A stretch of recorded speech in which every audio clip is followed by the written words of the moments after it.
We've heard lots of conversation in the media and in our regular conversation about voting.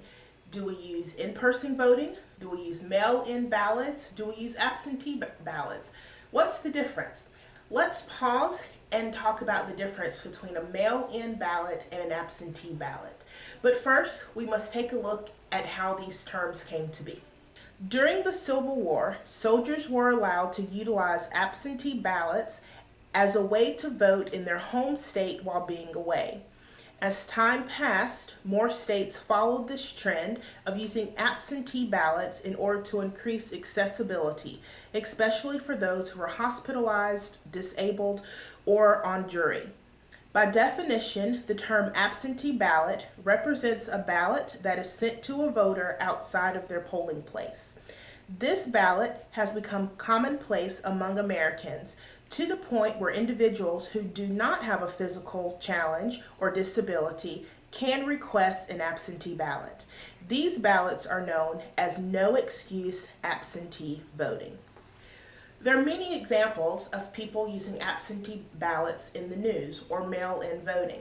Some folks in our current administration who have multiple residents or multiple states in which they own property have requested an absentee ballot and will mail that in, even though they are physically able to vote. At this point, I'm sure you're wondering where the term mail-in ballot comes into discussion. According to the National Conference of State Legislators, the term absentee voting has evolved into various other terms such as mailed ballots, advanced ballots, vote by mail ballots, and mail-in ballots, thus conveying the meaning that absentee ballots and mail-in ballots are essentially the same thing. There are some states which prefer to call their ballots mail-in ballots instead of absentee ballots, since technically the ballot will be mailed in whether or not the voter is out of town on election day or not.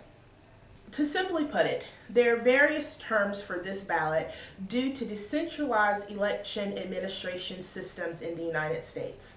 This system allows each state to set its own rules on how to conduct elections, as well as have various rules and regulations surrounding absentee and mail-in voting. According to an interview in the Washington Post, Michael Thorning, Associate Director of Governance at the Bipartisan Policy Center, stated that this issue highlights the fact that we have a diversity of approaches to election administration in the United States. Some people have called it voting at home.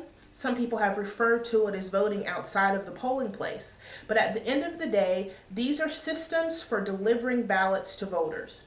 Although these ballots are mailed to voters, voters can opt to return them in person, based on the particular state's rules and regulations. A voter who receives an absentee ballot in the mail can return it by mail, in a secure ballot drop-off box, or at their local election office. Those who decide to vote by mail must provide certain identifying information.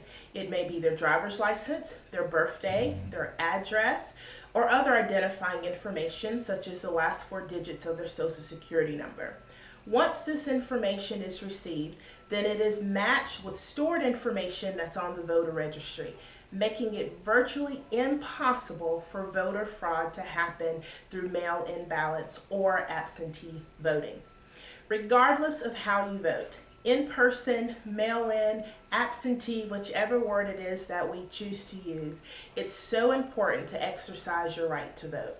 Be sure that you know your precinct, you know your early registration voting locations. Make sure that if you've moved or if you're a first-year college student, that you have registered to vote with your new address.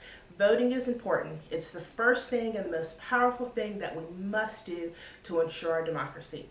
If you have any questions about voting absentee ballot, or if you want to register to vote, be sure to contact the Office of Multicultural Affairs located on the second floor of the Cromer Center.